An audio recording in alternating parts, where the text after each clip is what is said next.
सोलापूर शहरातील पाथरूड चौक ते अशोक चौक या मार्गावरील अतिक्रमणावर आज महापालिकेकडून मोठी कारवाई करण्यात आली।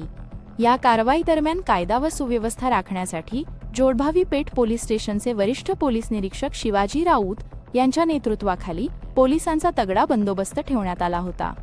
महापालिकेचे अतिक्रमण विभाग प्रमुख जगन्नाथ बनसोडे यांच्या नेतृत्वाखाली ही मोठी कारवाई सुरू असून रस्त्याच्या दोन्ही बाजूंवरील अनधिकृत बांधकामे आणि अतिक्रमणे हटविण्यात येत आहेत।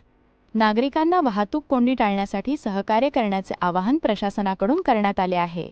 ही कारवाई आणखी काही दिवस सुरू राहण्याची शक्यता व्यक्त केली जात आहे।